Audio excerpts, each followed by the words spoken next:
दोस्तों नमस्कार। जैसा कि आज मैं आपके सामने फिर समक्ष प्रस्तुत हुआ हूं, जिसमें कि मैं आज बहुत सारे नंबर आपके साथ साझा करने वाला हूं, जिसमें कि आपसे जिस भी समस्या में आप कभी उलझे रहते हैं तो आप कैसे उससे निदान पा सकते हैं। बहुत सारे नंबर हैं। आप पेन और कागज़ ले लीजिए और इन नंबरों को लिख कर रख लीजिए कि जब भी कभी कोई आपात स्थिति उत्पन्न होती है तो इन नंबरों पर आप कॉल करके वहां से सहायता ले सकते हैं। सबसे पहला नंबर है पुलिस का 100। उसके साथ ही साथ 112, यह भी ऑल ओवर इंडिया का नंबर है। जितने भी नंबर मैं आपको बता रहा हूं यह सब ऑल ओवर इंडिया में एप्लीकेबल है। और एक नंबर मैं आपको बताता हूं, 1064 ये एंटी करप्शन ब्यूरो का नंबर है। जब भी कभी कोई अधिकारी कर्मचारी आपसे, सरकारी अधिकारी कर्मचारी या पुलिस का कोई अधिकारी कर्मचारी है, वह आपसे जब रिश्वत मांगता है तो 1064 पर आप कंप्लेंट कर सकते हैं। उसके साथ ही साथ रेलवे का एक नंबर है 139।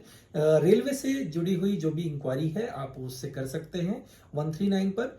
इसके साथ ही साथ एक अन्य नंबर है 1551, जो कि किसान कॉल सेंटर का नंबर है 1551। इसके साथ ही साथ अगला नंबर जो मैं साझा करने वाला हूं 1553, जो कि नागरिक कॉल सेंटर है। अगर किसी भी नागरिक को कोई समस्या होती है तो वह नागरिक कॉल सेंटर पर संपर्क कर सकता है।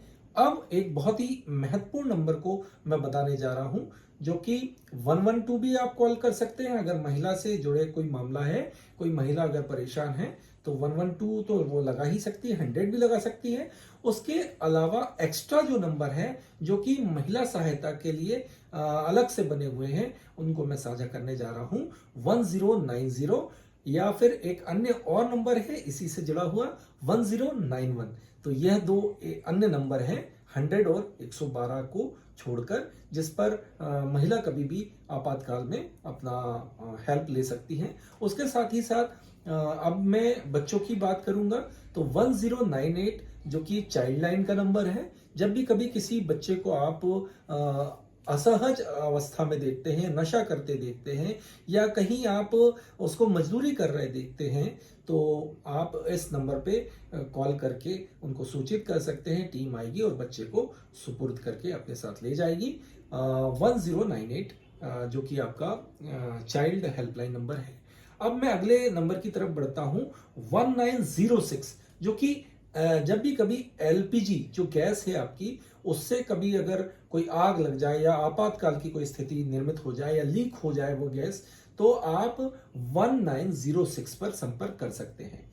अब मैं अगले नंबर की बात करूंगा 1910, जो कि ब्लड के लिए, ब्लड बैंक का नंबर है। जब भी कभी आपको ब्लड की आवश्यकता हो और आपको ब्लड नहीं मिल रहा है तो आप ब्लड बैंक में 1910 पर, 1910 पर आप लगा सकते हैं। अगला नंबर है 1904, जो कि भारतीय सेना सहायता। जब भी कोई ऐसा आपात आपको लग रहा है, बहुत बड़ी आपातकालीन जब कोई व्यवस्था होती है, तो पुलिस अधिकारी या फिर अन्य जो उसके सहायतार्थ होते हैं, तो वह भारतीय सेना की सहायता के लिए 1904 पर कॉल किया जाता है। उनकी, जैसे कि कोई बाढ़ बहुत ज्यादा कहीं आ जाती है, जब आपात स्थिति में प्रशासन कभी मदद मांगता है तो 1904 पर वह भारतीय सेना से सहायता उनको मिलती है।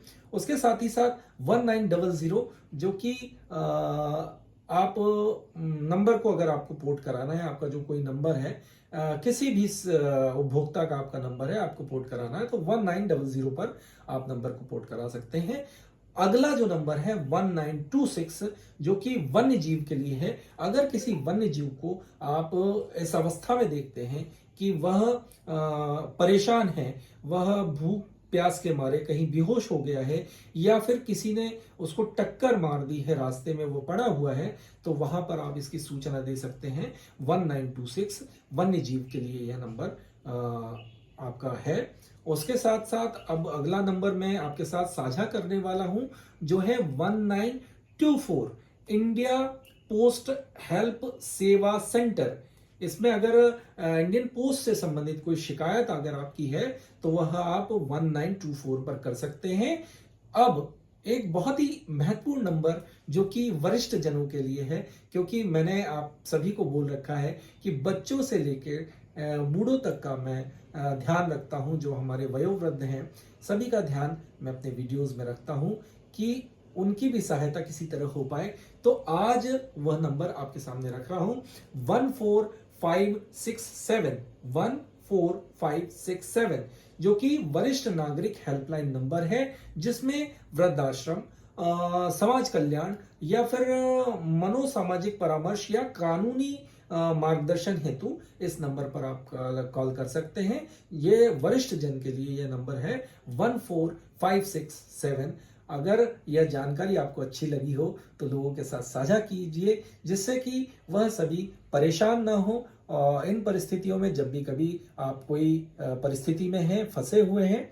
और एक चीज और साझा करूंगा कि जब भी कभी अभी एक नई व्यवस्था चालू की है किसी राज्य ने, नाम अभी मुझे यहाँ साझा नहीं कर पाऊंगा, किंतु मध्य प्रदेश में यह पहले से चल रही है। अगर कभी कोई स्त्री अपने आप को असहज महसूस कर रही है तो वह डायल 100 या 112 पर अगर वो कॉल करती है और रात्रि का समय है, कोई सुनसान सड़क है और वह अकेली वहां पर है, तो उसको एक सुरक्षित स्थान पर भेजने के लिए भी 100 या 112 112 का इस्तेमाल किया जा सकता है। और पुलिस पार्टी वहां पर आएगी और उसको सुरक्षित स्थान पर उस महिला को, उस बच्ची को छोड़ देगी। पर इसका दुरुपयोग ना करें कि ऐसा कभी भी आप कॉल कर दें कि रात का अंधेरा है और मैं जा नहीं पा रही हूं।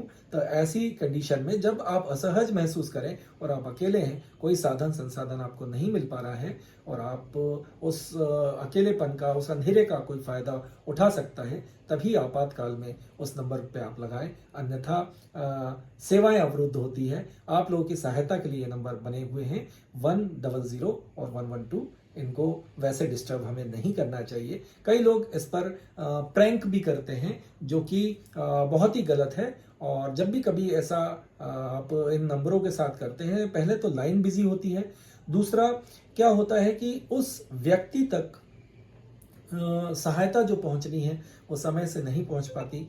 कई बार अगर आपके जो एक कॉल है, क्योंकि ये आपातकाल से सेवा के कॉल होते हैं, आपका एक कॉल जिसमें कि आप अनावश्यक बात कर रहे हैं, इन नंबरों को इंगेज करके, उस समय हो सकता है कि किसी के प्राण बच सकते हैं। तो ऐसा इन नंबरों का दुरुपयोग कभी ना करें। आपको जानकारी अच्छी लगी तो शेयर जरूर कीजिएगा। धन्यवाद। जय हिंद।